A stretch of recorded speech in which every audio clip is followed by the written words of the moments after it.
National green tribunal यानी कि NGT ने दिल्ली जल बोर्ड और एमसीडी पर 25-25 करोड़ से ज्यादा का जुर्माना लगाया है। ट्रिब्यूनल ने जल बोर्ड और एमसीडी को कुशक नाले में सीवेज बहाकर यमुना को और प्रदूषित करने का दोषी ठहराया। एनजीटी अध्यक्ष जस्टिस प्रकाश श्रीवास्तव ने बीएलकेजी की पार्ट 1 RWA की याचिका पर 21 नवंबर को ये आदेश पारित किया। याचिका में कहा गया कि सोसाइटी के लोग कुशक नाले में अवैध तरीके से दूषित सीवेज बहाए जाने की वजह से पिछले 25 साल से बहुत परेशान हैं। यहां से जुड़े प्राधिकारों पर आरोप लगाया गया है कि उन्होंने बरसाती नाले के ज्यादातर हिस्से को तो ढक दिया है, पर कुछ हिस्से को खुला छोड़ दिया, जो चिमनी आउटलेट के तौर पर काम करता है। उससे निकलने वाली गंदी जहरीली गैसें सीधे लोगों के घर में घुसकर उनके जीवन को नरक बना रही हैं।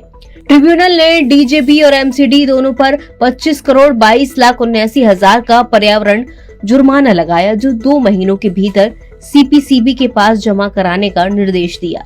सीपीसीबी से कहा गया कि वो जुर्माने की वसूली की कार्रवाई शुरू करें और 31 जनवरी 2025 तक इसका अनुपालन रिपोर्ट दें।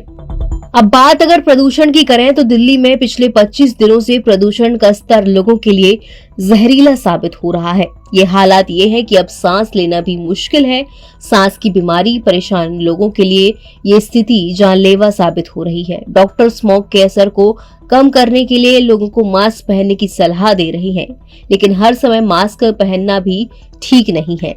दिल्ली के लोनी में आज भी AQI 403 नोट किया गया। नरेला इंडस्ट्रियल इलाके में भी AQI सुबह 6:30 बजे 402 दर्ज किया गया। इसके अलावा दिल्ली के ज्यादातर स्टेशंस पर AQI गंभीर श्रेणी में है। दिल्ली की वायु गुणवत्ता शनिवार सुबह 420 AQI के साथ फिर से गंभीर श्रेणी में पर पहुंच गई। दिल्ली में शनिवार को 38 निगरानी केंद्रों में से 9 में वायु गुणवत्ता सूचकांक यानी कि AQI 450 से ज्यादा के साथ गंभीर प्लस श्रेणी में दर्ज किया गया।